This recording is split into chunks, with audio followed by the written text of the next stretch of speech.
got to kind of sift through this whole thing on what this means and what it means for the future.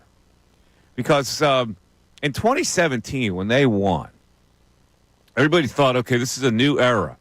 And a lot of it was prompted with Doug Peterson said, this is the new norm. And you had Jason Kelsey with the Mummers thing. And everybody was feeling the glow of 2017, thinking that, well, this is going to continue. And it did not continue. In fact, it got to the point where they only won 4 games that one year, and that was the end of Dougie. And then it became like a rebuilding thing. And we got all angry about the fact that they didn't draft Justin Jefferson. And people were down on Howie Roseman, if you remember those days. Remember Sidney Jones? Remember him? Yeah, he was second round. They took a flyer on him. They took a flyer. Didn't work out. So things had gone bad there. And now we look at it, we go, wow, this is a healthier root. You know, this is a root that is really strong beneath the surface, which means it's going to grow a tree that continues to flower. And so Bill Colorado is here. Ray Dunn is here. So, Bill, let's talk about this from the jump here. Because, you know, when you win something, you go, okay, can you continue it? Now, next year, some betting books have the Eagles as the top team in the power rankings. Some have them as 4th.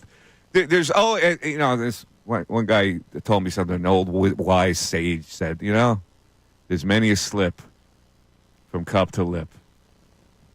Haven't heard that. Yeah, so that means like before you get the coffee in your mouth, there's a lot of things can go wrong before you get it there, right? So I think there's a viral video of you trying to drink a cup of coffee. With something going wrong. I spilled all over the place and sort of short-circuited something. See, I knew you were on the air before. Yeah.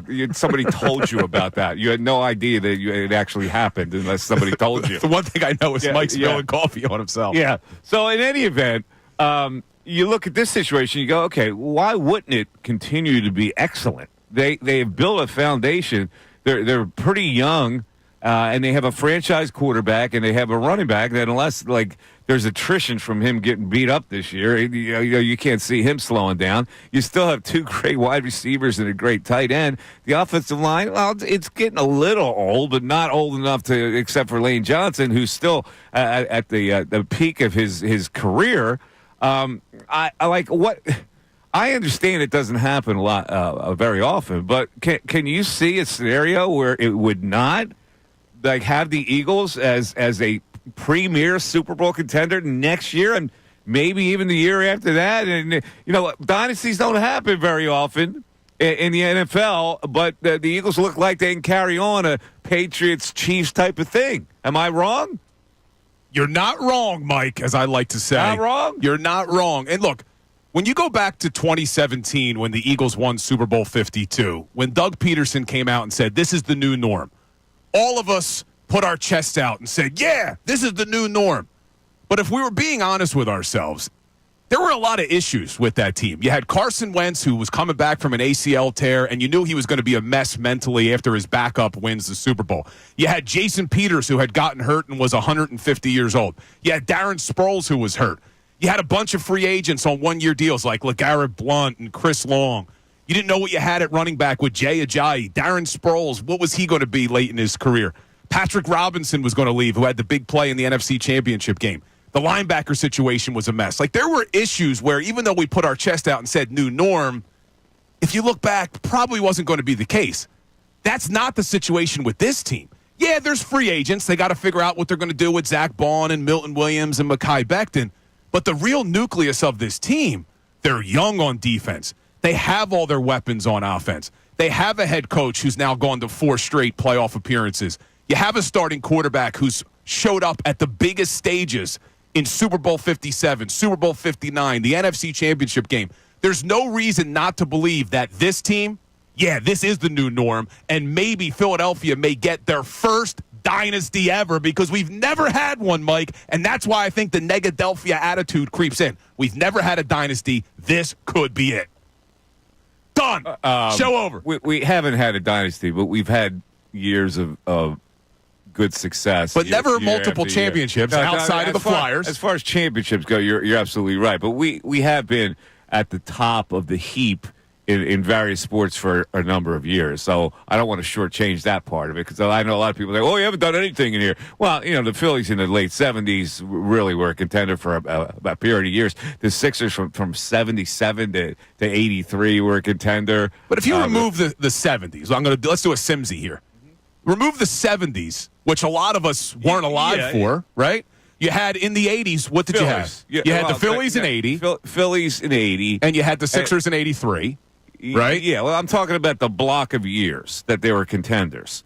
And the Phillies, then you have to fast forward it to 2006 to 2011. Yeah, so you had nothing with the Phillies.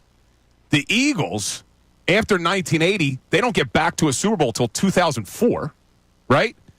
But you had an Andy Reid block. But it's all about championships. No, I get it. I'm not saying championships here. I'm saying like Dynasty means championships. I'm saying we have had years where we were at the top of the heap, and the Eagles are at the top of the heap now. Whether they win another Super Bowl, they're still that they're a team that people are going, okay, they're a contender, and they're going to be a contender for several years. When you look at it, it's like they built this the right way. Before they didn't build it the right way. Howie's getting a lot of credit now, but there was a time where they weren't building it the right way. They'll build it the right way this time because they concentrated specifically on the offensive and defensive lines, and that's been the key. In the past, they really didn't reach that kind of thing. They tried, but there were a lot of misjudgments there. Derek Barnett's of the world that come to mind. Well, and as great of a job as Howie Roseman has done in the last couple of drafts in getting young defensive talent, his job becomes that much harder now because look at where their draft spot is. Mm-hmm. Like, when they got Jalen Carter, they had, I forget who it was that they had traded with that year. Was it the Bears? Whose pick did they have? Maybe it was the Saints. They were able to get Carter 9th overall because they only had to trade up from 10 to 9. When they got Quinyon Mitchell, they were drafting 21st. Now you're drafting 32nd. Big difference. You're going to have the last pick in the first round. You're going to have the last pick in the second round. So it becomes a lot more difficult to keep bringing in young talent, but they have a great start. They have a great nucleus. A lot of it, let's be honest, this is not an exact science. A lot of it is luck. Luck of Quinyon Mitchell sliding to that spot when a couple cornerbacks were taken ahead of him, right? No, he was the first. He was? What made him drop was a bunch of quarterbacks were taken. They had their pick of the litter. A lot of people wanted Terrion Arnold because he had more pedigree out of Alabama. Yes. They went with Quinyon out of Toledo. Yeah, all right. He was left there for him. And that was they lucked out with a job. Cooper DeJean was the luck one, though. He shouldn't have been there. Cooper DeJean was the luck, but they moved up to get him, right? They did. They traded with Washington. Okay, so this is the right way to build a team, the way they built it. And it's still young. And so that's the key on what this is. The new norm is more realistic now than it was in 2017 when Doug said that. So, we'll talk about that and what you think this team is and how long they can carry this on.